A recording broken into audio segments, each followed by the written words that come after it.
Hello everyone, welcome. We're going to be talking about the top 10 games that you should buy during the Steam Winter Sale for 2024. Now, it is almost Christmas, that's why I'm wearing my Grinch Christmas hat. It looks great, look at that, you can see the little face on it. Brilliant, isn't it? So we're getting in the mood for Christmas, because I know a lot of you guys like to get Steam cards, Steam Wish cards, what are they called? Steam gift cards, there we go. You get Steam gift cards for Christmas from your parents, friends, family, whoever. And, well, there's a lot of games on sale, so you kind of want to get the most for your money if that's the case. So we're going to go through 10 games today, and they're all games that are on sale. That's one of the things we needed to be, to make this list. And they're also games that are overwhelmingly positive because they're just fantastic experiences. So we're going to jump in with the first one. Alright, so we're starting off with Me-Side, I think that's what it's called, and it's a horror adventure game. And it was actually released earlier in December already for Windows PC. It follows a character who finds himself trapped inside a mobile simulation where you talk to some weird anime girl. So it's, right up that side for a lot of weebs out there. Me-Side is very overwhelmingly positive in terms of reviews because of the premise where you're kind of weirdly dating this anime character, who then doesn't want you to leave the simulation, and she starts hunting you down. It becomes a horror game. But yeah, it's got some really cool engaging puzzles, and it's very immersive as well. Some reasons why people would actually choose to buy this is that it's unique and engaging for the premise, the idea of the actual game where you're being trapped inside a mobile simulation, which is just something a lot of people haven't seen, especially when it comes to horror games recently. And then the game has an immersive atmosphere. The game's visuals and sound design create a creepy and unsettling atmosphere that will keep you on the edge of your seat because this character's hunting you down and while you're trying to find a way out. Even the trailer looks so creepy, so they did a really good job there.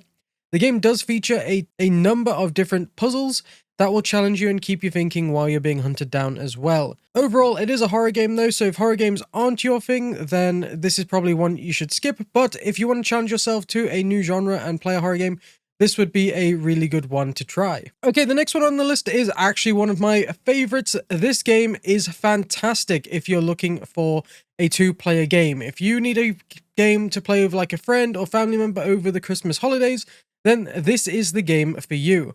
It Takes Two has been created by Hazelight Studios, which are just honestly some of the best developers for games I've ever seen.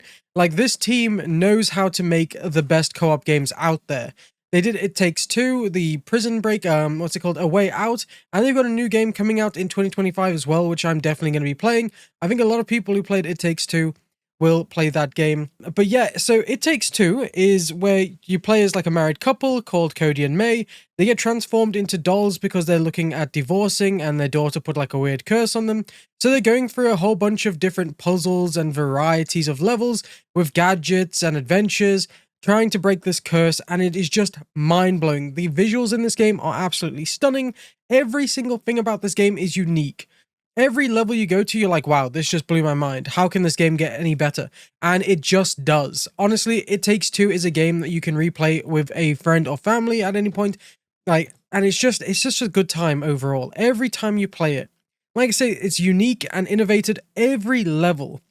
The gameplay is also challenging and fun. It's not like Elden Ring where everything is going to be difficult on purpose. It's very fun and challenging and very and helps boost creativity and problem-solving skills. And it also features something that they call the Friend Pass, which is where only one of you actually need to own it. Then your friend can play the game for free because you own it, or they own it and then you can play for free. So only one out of the two people who are playing will actually need to own it, which is just a brilliant thing to do, because it really does encourage that co-op gameplay, because obviously they know you want to be playing in co-op, so making you buy it twice is a bit shit because, you might not have friends who want to buy it, but being able to play it with one copy is fantastic.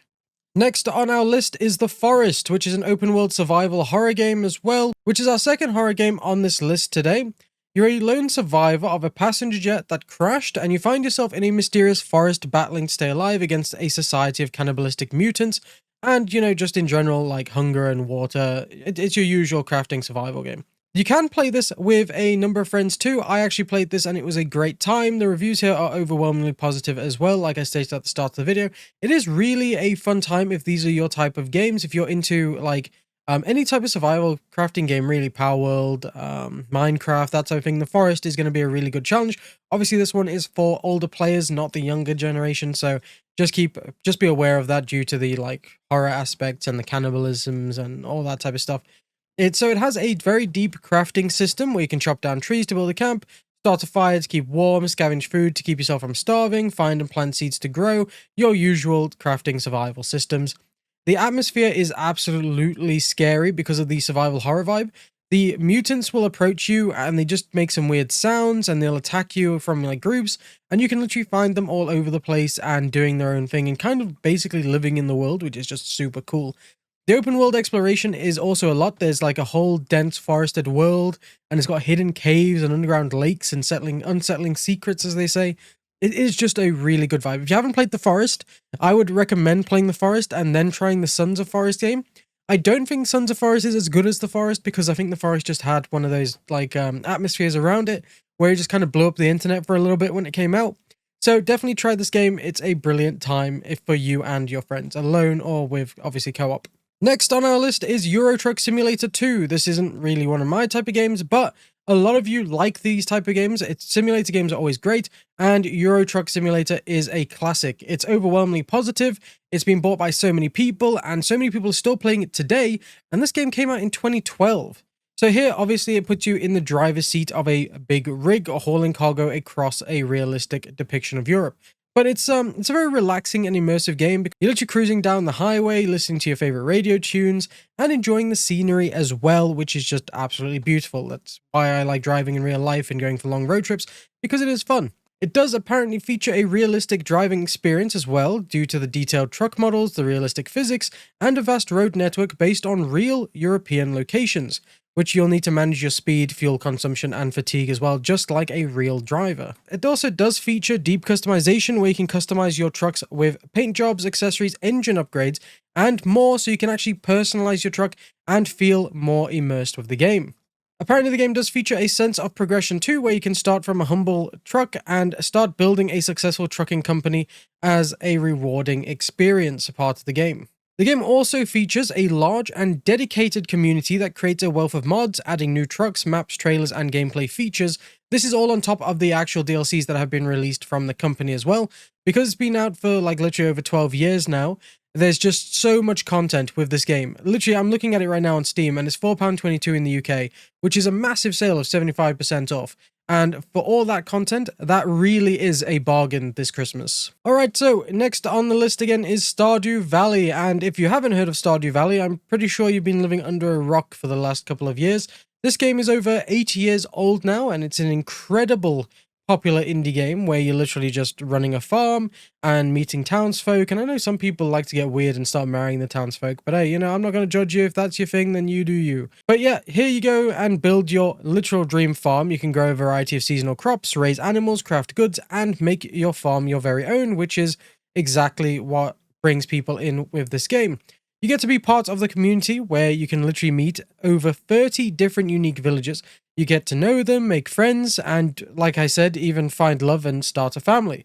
Which, I mean, if you want to do that, then I'm not going to judge you. You get to customize your character, so you get to choose from a variety of appearances and personalize your skills and professions as you progress. The game is very relaxing and engaging too, because it offers that peaceful and rewarding gameplay experience with your farm, but you can even go exploring in caves, fighting monsters, and seeking treasure, which is just very cool. It has a very nice soundtrack and a very good pixel art style as well, which has helped make it so popular in the last 8 years. Now, one thing that draws a lot of people into Stardew Valley is its open-ended gameplay, where there is no right or wrong way to play, so you can just focus on farming, fishing, combat, relationships, or a mix of everything. There is tons of content where you can literally do anything, explore places, meet people, and it offers just hundreds of hours of gameplay. Like, you can literally get lost in the whole world of Stardew Valley for months on end. It's got a very high replay value too, where each playthrough can be different, with new events, secrets, and challenges to discover. I believe they do add like different events over time as well, so a lot of people like to go back to Stardew Valley, which is just a really nice thing. And obviously it's not that expensive, especially while on sale right now too, so it's very affordable and accessible. If you've got young kids who like these type of games, honestly this is like the perfect gift. If you just are into farming games and you just want a game to relax, Stardew Valley is literally the game for you. And I bet a lot of you now are like, yeah, Stardew Valley is a good vibe. I already own it, but now I'm going to go back and play it. And if you do, let me know in the comments. I'm curious. The game does also have a very strong community because it's been out for over 8 years. So there's a lot of mods and community support too, which is just fantastic. Alright, so what is a good Christmas list without the Binding of Isaac Rebirth? It's a roguelike dungeon crawler with a dark, twisted, and surprisingly deep storyline. It actually does really creep me out because basically it's about a boy called Isaac who escapes into the basement after his religiously fanatic mother tries to sacrifice him, where in the basement he starts to fight hordes of weird monsters, find hidden secrets, and defeat his own fears, which is just absolutely mind-blowing. This game came out in 2014, and I think everyone I know has played The Binding of Isaac. I'm pretty sure you might have heard it too. It's just a really creepy game, but it's got a very addictive gameplay loop where you're just like basically trying to master it because it's very easy to learn, but it's difficult to master because you're trying to shoot tears at enemies, collect different power-ups, and fight bosses too. So it's very fast-paced and satisfying when you can actually play the game. There's endless replayability with it being a roguelike as well, which is just very cool. And you can find hundreds of items and unlockables and even multiple characters, while every run will give you something new to find. There's a lot of deep lore and secrets too due to the weird background of the story, but I'm not going to go into that too much because I don't want to spoil it. If you haven't played it before, you'll have a great time exploring and discovering things for yourself. The game obviously has a very unique art style as well, which helps separate it from a lot of different roguelikes when it first came out. Since the game launched originally, the game also has received numerous expansions and updates over the year, which added even more content and replayability. So if you are buying this in 2024, you're going to have a lot of fun playing through this game. Talking about roguelikes, let's talk about the best one this year, which has absolutely had me hooked. I bought this yesterday and I've already played 6 hours. Even now, as I made this video, my old friend's busy playing it on the left-hand side of me, and that is Balatro, which is a unique and addicting poker-themed roguelike deck-building game. It's just, it's fun. It's all I can say is this game is a vibe, it's fun, it's gonna get you addicted. I am hooked. If you have a Steam Deck, buy Balatro. It's all you're going to play everywhere you go 24/7. If you need to go and work while you've got a Steam Deck, you're gonna sneak off to the toilets, play around with Balatro, and it's just a great time. It isn't your normal poker game. That's what had me worried about buying it. But then the minute I bought it, I was like, this is incredible. This is amazing. It's just fantastic. Basically, you get like these hands where you can score points and you have to defeat these things called blinds, which are like target scores. And you can build up your deck using unique cards and powerful jokers and all these different like roguelike elements with different buffs and items. It's just absolutely incredible. It really is like a fresh take on like most card games out there, most roguelikes. If you're looking for something really unique this Christmas to play, Balatro is the game for you. Honestly, this game is just a vibe.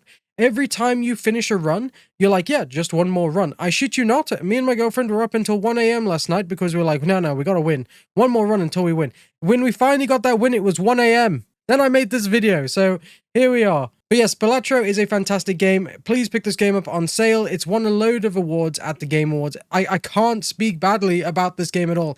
It is just fantastic. If you pick this game up and you're a bit worried about because of like the card system, you're going to try this out and you're going to be like, wow, this game's amazing. What was I worried about in the first place? It's just insane. Honestly, guys, it's one of the best games you can buy this year.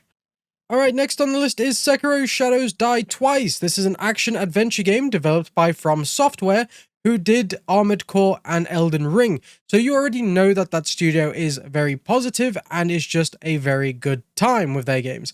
Now, Sekiro is no different. This game is overwhelmingly positive, and a lot of people just absolutely love this game. It's like a really cool, like, Japanese samurai type game, but it features that difficulty of like Souls-likes and fast-paced action at times.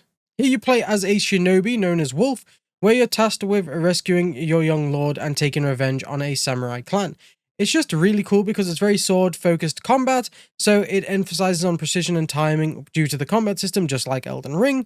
You'll need to master deflecting attacks, finding openings, and using your prosthetic tools to overcome challenging enemies. It literally is very much just like Elden Ring, but very cool Japanese samurai-based. There's a lot of cool exploration with vertical exploration too, due to the grappling hook, and the world just opens up with rooftops, swinging across gaps and finding hidden areas. It's very stealth-based too at points, because you can take a more strategic approach, where you can choose to eliminate enemies with stealth or set up ambushes before you go straight into direct combat. The story and setting is very unique as well, because it's on a fictionalized Sengoku period of Japan, where it's beautiful and also brutal, but it's just absolutely breathtaking. It's very challenging but rewarding, like other From Software games if you are familiar with Elden Ring and Armored Core. Then last but not least, we have The Witcher 3 Wild Hunt, which has been one of the biggest RPGs released ever since 2015. Everyone loves The Witcher 3. It's one of the best games you can ever buy in general. It's made by CD Projekt Red, who also did Cyberpunk, but this is the reason why Cyberpunk was so hyped up, because CD Projekt Red did such a fantastic job with The Witcher 3 Wild Hunt that literally their studio's reputation was blown out of the water, which is also why Cyberpunk flopped so hard when it was a bit of a mixed bag. But obviously they've done a very good job in improving Cyberpunk, and now it's in a fantastic state. But we're not here to talk about that. We're here to talk about The Witcher 3. Here it is based on the fantasy novels called The Witcher, and you're basically hunting a whole bunch of monsters, and you can attack people and stuff like that. It very much features a vast and stunning open world, which is absolutely breathtaking due to the different environments, the bustling cities, the villages, and all the different types of people you can meet in the game. The story is just incredible. You get very much engaged with the story and characters too, because of the narrative, because it is an RPG. Everything you do will impact the story, the characters you meet, and it is very choice-based along what you do. The game also has a rich lore and world building, since it is the third game, and it is based on a whole bunch of books. And you've probably watched the Witcher TV show or heard Toss a Coin to Your Witcher. Like, everyone knows that song because of the TV show from Netflix. It's The Witcher. Everybody loves The Witcher. If you haven't played The Witcher 3 Wild Hunt, now's your time to buy it, because it's on a fantastic sale during Christmas. It's like £4 here in the UK. £4! It's worth £1 more than a Tesco meal deal for The Witcher, which will give you hundreds of hours. Like, a Tesco meal deal will last you 2 minutes because you're that hungry during lunch. But The Witcher is just a fantastic time, and considering during the Game Awards this year we got a trailer for The Witcher 4 with Ciri, you kind of want to learn what the story is before you jump into that. So go and play The Witcher 3, refresh yourself. If you already own The Witcher 3, you're probably going to go back and play it before Witcher 4 comes out in like 2027. I'm pretty sure it's going to be a while until we get that. There's some people who are smoking proper copium thinking it's coming out in 2025, but yeah, your copium levels are too damn high. I just realized that during this whole video, I actually kind of skipped the first one on my list, so I've been there like going like, oh yeah, top 10. I've only done 9. So the 10th game on my list is Baldur's Gate 3. This is a massive role-playing game set in the Forgotten Realms, which is a very popular Dungeons & Dragons campaign setting. It's the third game in the Baldur's Gate series, but you don't actually need to have played any previous ones to enjoy it. The game is a very faithful D&D experience, which is why so many people love it. It literally blew up the internet last year when it came out. It was everywhere, everyone was playing it. It's just Baldur's Gate. It's a mind-blowing experience full of choices, adventure, everything you want D&D to be in a video game. This is it. This is the game that makes all other video games look awful. Developers had to come out saying, please don't expect our games to be like this because they're too good at making games. Like, literally, other developers are sad because Larian Studios came out and went, this is a game. This is how you people make games. And yeah, they just blew up the internet. It was a fantastic time. You can play this by yourself. You can play this in multiplayer. It's literally D&D the game. It's just a fantastic experience. Honestly, if you love Dungeons & Dragons, even if you don't, give this a go. It's a very rich party-based RPG game, and it is just fantastic overall. You can be different creatures, you can have any customized character, you can cast some spells, summon minions, do whatever you like. It literally lets you even have weird alien sex and stuff. It's a very weird game. I believe someone had sex with a bear at some point, and you can kick a squirrel into a tree. It's a very unique game, and it's one of those games where it is counted as game of like the game of all games, like the One Ring. This is the one game. Anyway, guys, that is it for my Christmas list now. I hope you found a really good game to buy this Christmas, and let me know if you agree with my list or not in the comment section below of this video, and I will see you again in the next one. And if I don't, I hope you have a very good Christmas with friends and family or by yourself, And yeah, just enjoy the holiday period, get some time to rest, and we'll see you in the new year. I've still got some PoE 2 videos coming out later this week, hopefully. But until then, I'll see you again in the next one. Bye.